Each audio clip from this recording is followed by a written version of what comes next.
Welcome to Film News, where I talk about the latest in independent and quality cinema. He was fragile. It might have been suicide. No. Yes.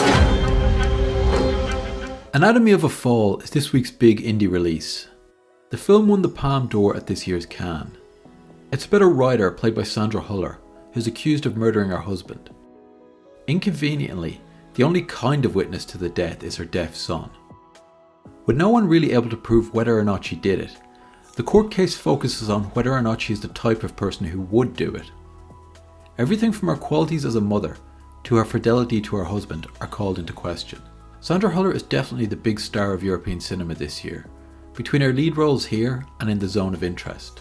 Anatomy was directed by Justine Triet and co-written by her husband Arthur Haraude. I'm looking forward to seeing this. It's getting a lot of "it's a masterpiece" type reviews, but with more than a few people saying they didn't buy the action in the courtroom. If you do see it, let me know what you think.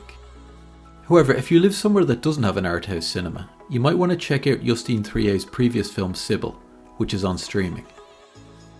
This film really divided critics. It's about a woman called, funnily enough, Sibyl. She wants to give up her job as a psychiatrist to become a writer, but when an actress who has accidentally become pregnant by her co-star walks into her office, Sibyl records their conversation as inspiration for her book. If that sounds like plenty of plot for a film, it ends up not being half of what's going on in the story. We also have Sibyl's alcoholic sister, her dead mother, and flashbacks to a previous relationship. Sandra Huller also turns up as a director of a film within a film. It feels like it might have something to say about regret and the inability to really leave the past behind, but there's so much crammed in it's hard to know. You're also not sure if it's going for comedy or drama at times, a comment which has also been made about Anatomy of a Fall. If nothing else, it's worth checking out for Sandra Huller's performance as an out-of-control film director. The character honestly feels like she's in a completely different film, running around yelling at everyone for trying to ruin her movie. To be honest, I don't think it was quite the masterpiece some people said it was, but I do think it's worth watching for what it's trying to do, and because 3A has now been anointed by the festival gods as one of Europe's top directors.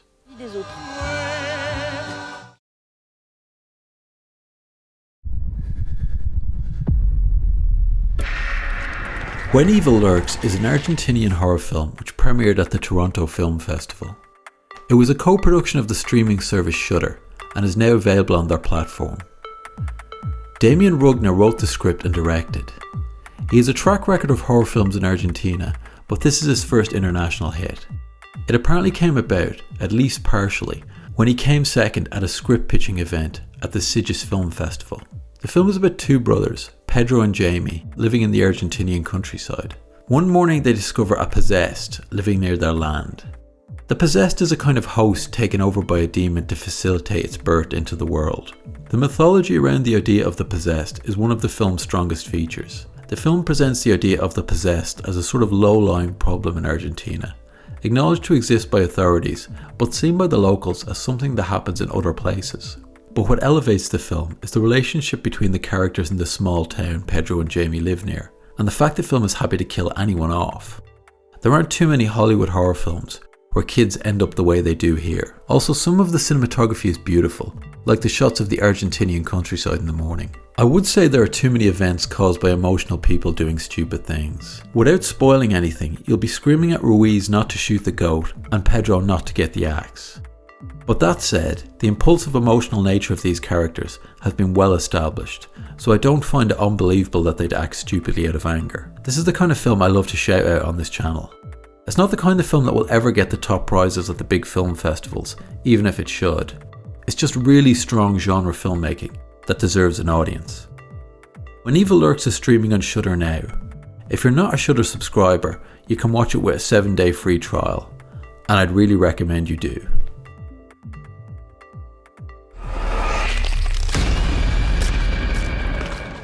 TV directing is a tough gig. You're directing someone else's script, with someone else's actors, in someone else's style, on someone else's schedule, helped by someone else's crew. This article by Jim Hempel for IndieWire looks at some of the author's favourite directors of episodic TV. Are they as good as he says they are? Honestly, I've no idea. I haven't seen many of the shows mentioned, but this article definitely gives me a few more names to keep an eye out for. And if you're a filmmaker, perhaps this is a career path you're interested in going down. although I'd caution you that it's ultra competitive. They're not handing out TV directing jobs to film school grads. And this is as good an excuse as any to mention Norman Buckley, who apart from being on this list has an amazing blog on filmmaking and art generally. Some of the best film book recommendations I've ever gotten come from this blog. Link below, of course. He last updated in 2019. Norman, if you happen to see this, if you want to write more, there's plenty of us out here who want to read it. Ridley Scott's latest film, a biography of Napoleon, is released in cinemas this week. The New Yorker has a long interview with him. Scott is 85 years old and still banging out a big budget film on a regular basis. This is amazing in itself. I know runners literally a quarter of his age who are shattered after working the long hours required on a job like Napoleon. Scott is interesting in that he has a strong claim to having directed some of the best films of all time, but he's also just as likely to put out something mediocre and has made more than a few absolute stinkers. This interview is a great read. There are obvious and boring comparisons made between Scott and the subject of his film, as there were with Fincher and The Killer, but there's also a lot of interesting material about his relationship with his late brother and his own struggles with depression. Napoleon has received mixed reviews, with many saying it feels like a cut-down version of a longer film. This does make sense, as while the theatrical version is about 2.5 hours, the version that will be released on Apple TV will apparently be about 4 hours long. Still, I'll probably wait and watch that cut. If anyone has seen the director's cut of Scott's Kingdom of Heaven, it was much better than the original. Hopefully it's the same with Napoleon. Greta Gerwig is leading the indie director's dream. From fairly small acclaimed films to a global blockbuster without compromising what she wants to do. Variety has a long interview with her. Apparently she hasn't read a single Barbie review yet. Honestly, a lot of this just reads as a "isn't Greta Gerwig cool" piece. But what did come true to me is the huge network of friends she's developed who she can go to for advice. Everyone from Wes Anderson to Steven Spielberg. Filmmaking AI story of the week. Warner Music are making a documentary about French singer Edith Piaf. An AI has been trained on thousands of clips of Piaf's voice and image. It will then generate an animation of Piaf herself narrating the documentary. To me, this is an actually creative way to use AI for filmmaking. I'll be curious to see what the animation quality ends up looking like.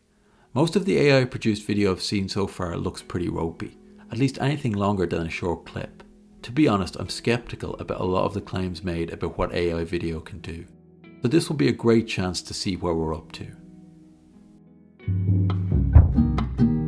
Paul Thomas Anderson has directed a trippy music video for The Smile, a side project from Radiohead's Tom York and Johnny Greenwood.